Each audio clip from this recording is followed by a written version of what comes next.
Bonjour à tous, alors aujourd'hui je vous propose un entraînement pour la géométrie dans l'espace en terminale avec un extrait du concours pour le NSM 2018. On regardera évidemment sur GeoGebra ce que ça donne en 3D. Pour bien visualiser tout ça, on est parti, donc on vous donne 4 points ABCD. Vous avez les coordonnées, première question, il faut justifier que ABC ne sont pas alignés. Alors tout d'abord on regarde sur GeoGebra ce que ça donne. Voici donc les 3 points, vous voyez ici. On voit bien que le triangle ABC a l'air rectangle. Alors, je dis bien à l'air parce qu'en 3D, c'est toujours difficile. Ça, c'est le plan ABC, vous voyez, il est comme ceci. Effectivement, on a bien l'impression que ce triangle est rectangle. Donc, ça sera une des questions, ça sera la question 2. Ensuite, on va regarder donc ce plan ABC. On va ensuite considérer une droite qui va être orthogonale à notre plan, passant par le point D. D'accord? Et on va bien considérer le projeté du point D sur ce plan, donc l'intersection en fait entre ces droites et le plan, voilà. Ça nous permettra d'avoir la hauteur d'un tétraèdre, qui est le tétraèdre, ici, ABCD. Voilà. Et cette hauteur va nous permettre de calculer donc le volume de ce tétraèdre qui sera 20. Vous voyez, dans GeoGebra, c'est 20. Et on mesurera un angle, enfin on calculera un angle, l'angle ici qu'il y a en haut. Et on vérifiera donc tout ça par le calcul. Voilà donc l'objet de cet exercice. Première question, donc, elle consiste tout simplement à montrer que 3 points ne sont pas alignés pour avoir deux vecteurs non collinéaires d'un plan, ici le plan ABC. Donc on calcule les coordonnées des vecteurs AB et AC, ça c'est assez simple. Donc c'est coordonnées de B moins celle de A, 3 moins moins 4, 7, 3 moins 1 moins 1 moins 2. Et ensuite AC, 1 moins moins 4, donc 5, 5, 1 moins 1, 0. On vérifie, est-ce que ces coordonnées ici sont proportionnelles? Eh bien non, vous voyez bien que en bas, on a un 0 ici. Donc, si vous regardez les coordonnées ici, moins 3, 5 et moins 2, 0, ici, vous n'avez pas. Il y a un produit en croix qui est nul. Donc, AB et AC sont non collinaires. Les coordonnées ne sont pas proportionnelles. Conclusion, donc A, B et C sont non alignés. On a déjà fait une question, ça va vite. Deuxième question. Deuxième question, démontrons que ABC est rectangle en C. Pour ça, on va calculer les longueurs des côtés. Je vais avoir besoin donc de la longueur AB. Alors je l'ai coordonné, donc les coordonnées d'un vecteur. Mais quand vous voulez la longueur, vous prenez la racine carrée de la somme des carrés. Donc ici 7 au carré 49, plus 9, 58. 58 plus le carré de moins 2 plus 4, ça fait racine de 62. On ne touche pas. On va tout mettre au carré. De toute façon, ensuite, AC, ça sera racine donc de 5 au carré 25 plus 25. Ce qui me donne 50. Pour BC, j'ai besoin des coordonnées. Donc 1, moins 3, moins 2, 2, 1, moins 1, 2. BC, c'est donc racine de 4 plus 4, racine de 12, c'est parfait. On remarque quoi? AB carré est égal à AC carré plus BC carré, donc réciproque du théorème de Pythagore. ABC est rectangle en C. Oui, en C. Donc ici, pour calculer l'aire de ce triangle, c'est facile. Vous avez donc ici, comme si c'est la base, c'est BC, la hauteur sera AC. On a donc l'aire qui vaudra BC fois AC divisé par 2. Ce qui fait donc BC racine de 12 fois AC racine de 50 sur 2. On va essayer de simplifier un petit peu.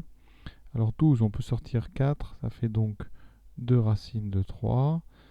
50, on peut sortir 5, ça fait 5 racines de 2.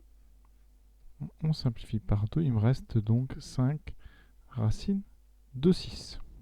Troisième question, donc on va essayer de déterminer un vecteur normal au plan ABC. Pour ça, on dispose de AB. Alors je vais recopier les coordonnées AB et AC. On a vu que AB et AC sont non collinaires. On l'a déjà montré dans la première question.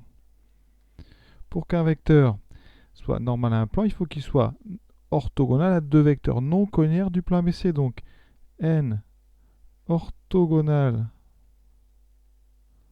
à ABC, ça équivaut donc à n orthogonal. Alors ici, c'est pas n orthogonal, j'aurais pas dû mettre ça, j'aurais dû mettre n normal. Donc n normal à ABC, ça veut dire que n est orthogonal à deux vecteurs non collinaires de ABC. Ça, il faut que ça soit sur une copie, il faut bien expliquer. Donc ici, on va calculer n scalaire AB qui doit faire 0. Alors n, c'est 1BC. Donc ici, ça va faire... Alors, on va écrire quand même les coordonnées à côté des vecteurs, c'est plus facile pour le calcul.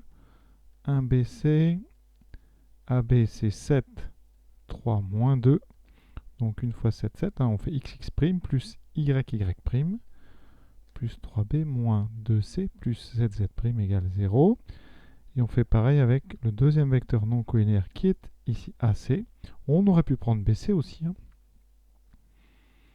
Donc ça me donne 5 plus 5b plus 0c. Ah, ça c'est pratique.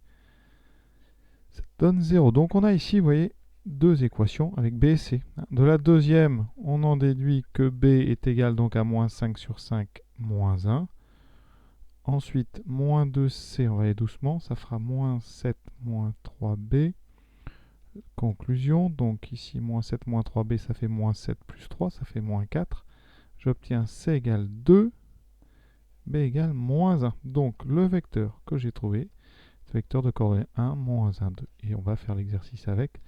Ça sera notre vecteur normal au plan ABC. Maintenant, évidemment, déduire une équation cartésienne de ABC.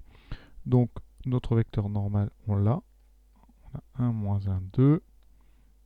Donc, normal à ABC. Ça veut dire que donc ABC admet une équation cartésienne sous la force donc 1x moins 1y, donc moins y, plus 2z, plus d égale 0, avec d appartenant à R. Et ici, on va trouver d en utilisant un des trois points, puisque ils appartiennent au plan. Leurs coordonnées vont vérifier donc cette équation. A appartient donc à ABC. Ça équivaut à ici pouvoir remplacer x, y, z par moins 4, moins 0, plus 2 fois z qui vaut 1. D'accord? Plus d. On résout. Donc ici j'ai moins 4 plus 2, ça fait moins 2 plus d égale 0, d égale 2. Donc une équation cartésienne de ABC, ça serait x moins y plus 2z plus 2 égale 0. Vous pouvez vérifier si vous voulez, par sécurité, vous regardez si le point B marche. D'accord, ça c'est vraiment pas obligatoire. Vous regardez, les coordonnées de B c'est 3, moins 1, donc 3, moins 2 plus 2, ça fait bien 0. Donc B, vérifie bien cette équation. Vous pouvez essayer avec C, ça fera 1 moins 5 plus 2, ça fait bien 0. Donc A, B, C sont dans ce plan, c'est donc une réponse obligatoirement correcte. Une autre méthode, c'est de considérer le vecteur AM, de coordonnées donc x, y, z avec donc les coordonnées A, x moins 4, donc x plus 4, y moins 0 et z moins 1, et de faire le produit scalaire avec le vecteur n, puisqu'on sait que eh bien, n est orthogonal à tous les vecteurs du plan, donc tous les vecteurs AM, et ça doit faire 0. Quand vous calculez ce produit scalaire, vous arriverez directement à l'équation, je vais vous montrer, x plus 4 moins y plus 2 fois z moins 1 égale 0. Et quand vous développez, vous avez x moins y plus 2z, plus 4 moins 2, vous avez bien plus 2. Donc voilà la deuxième méthode. Le point D appartient-il au plan ABC? Évidemment, vous voyez sur la figure, c'est non. C'est pour bien confirmer qu'on a bien un tétraèdre. Donc ici, on va prendre, donc on va calculer xd moins yd plus 2zd plus 2. Sans dire que ça fait 0, on ne sait pas combien ça vaut. Si ça vaut 0, d sera dans le plan, sinon il ne sera pas dans le plan. Donc on calcule avec les coordonnées de d. Donc c'est 0, y c'est 2, et z c'est 6.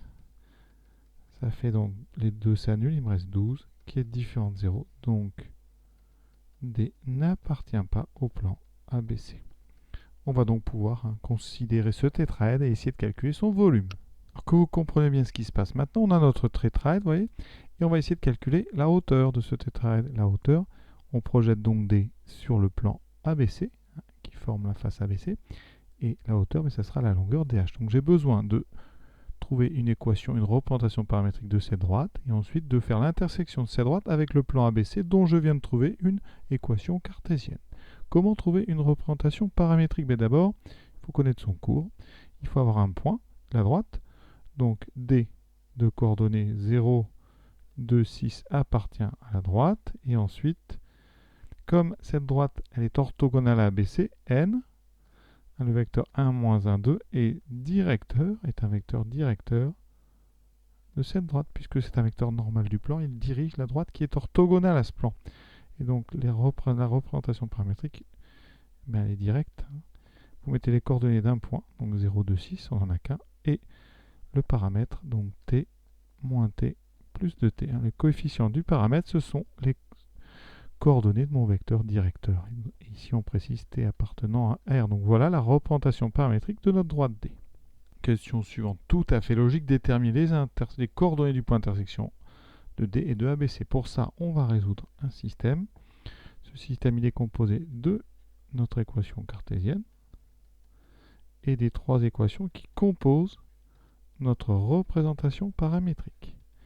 La résolution est tout le temps exactement la même. On va injecter chacune des trois équations qui viennent de la représentation paramétrique dans l'équation cartésienne du plan.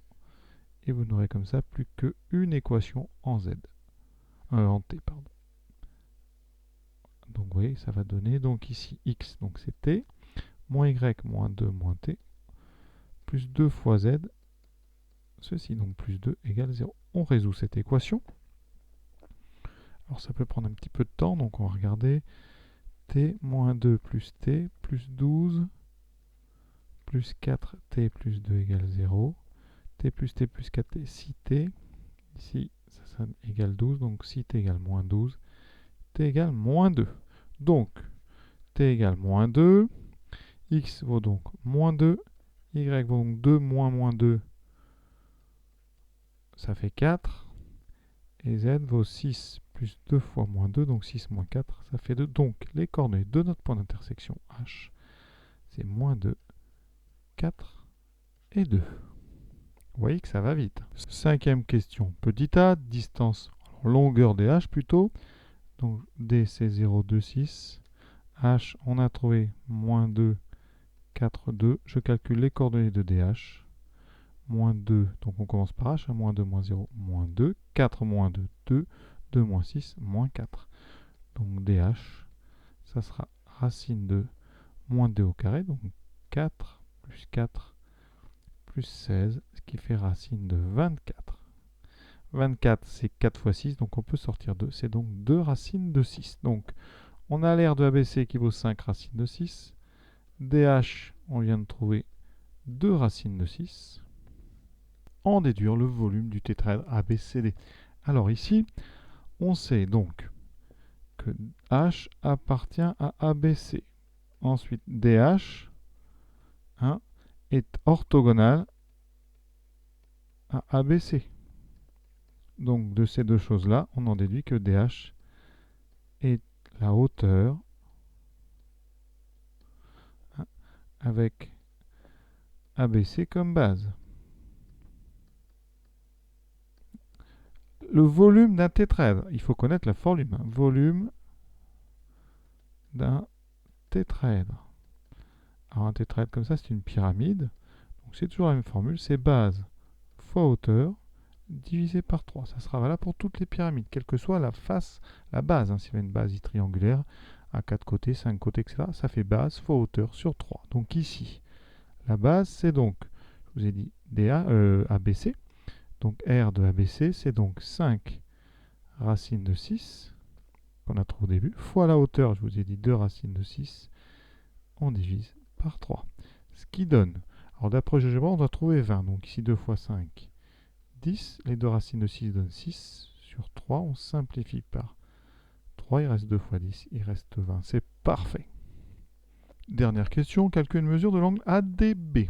Alors pour ça, on va utiliser une formule avec ici donc des angles. Alors je vais vous donner la formule que j'ai utilisée, c'est que AB scalaire AC, c'est AB fois AC fois le cosinus de l'angle ABAC.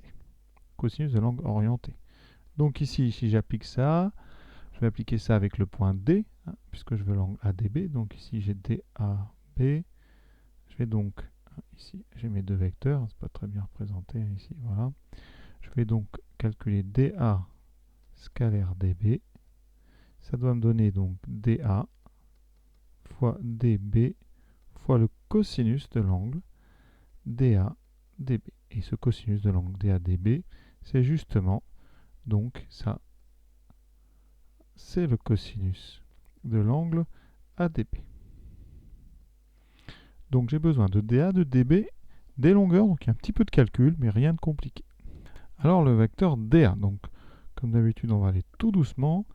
DA, donc j'ai les coordonnées en haut, donc 0, moins 4, non, on commence par A, pardon, moins 4, moins 0, donc ça fait moins 4. Ensuite 0, moins 2, 1, moins 6, moins 5. Je calcule tout de suite la longueur DA, ça sera fait, ça fait racine de 16 plus 4 plus 25, racine de 20 de 45. On laisse comme ça pour l'instant. Ensuite, j'ai besoin de DB. 3 moins 0, 3, 3 moins 2, 1, moins 1, moins 6, moins 7. Je calcule tout de suite la longueur DB, racine de 9 plus 1 plus 7 fois 7, 49, ce qui fait racine de 59. On a quasiment tout. Maintenant, je calcule le produit scalaire DA-DB. DA, DB. Ici, donc, moins 4 fois 3, moins 12. Moins 2 fois 1, moins 2. Moins 5 fois moins 7, plus 35. Ce qui me donne donc 35 moins 14, qui fait 21. Conséquence de tout ça, le cosinus que je cherche, donc de A, DB, ça sera donc ce que j'ai à gauche, le produit scalaire, donc 21, divisé par le produit des deux longueurs, racine de 45 fois racine de 59. Et pour ADB, eh bien, je prends donc le cosinus moins 1 de cette chose-là. Évidemment, il faut une calculatrice. Alors, on vous le demande en degrés, donc pensez à bien mettre en degrés. Donc ça, c'est dans le setup des calculatrices. Vous allez angle, en général, elles sont en radians. On met en degrés, voilà. Et donc, on va taper cosinus moins 1, donc shift arc cosinus de 21. On va faire une fraction, ce sera plus beau. Divisé donc par racine de 45 fois racine. J'aurais pu mettre qu'une seule grande racine, évidemment. Voilà, on donne ça. Et on doit trouver, on avait vu, la parenthèse n'est pas là. On ressort encore, voilà. On valide. Suspense. On doit trouver d'après GeoGebra 65,95. Parfait, génial. Donc au degré près, on va mettre 65 degrés. Donc à peu près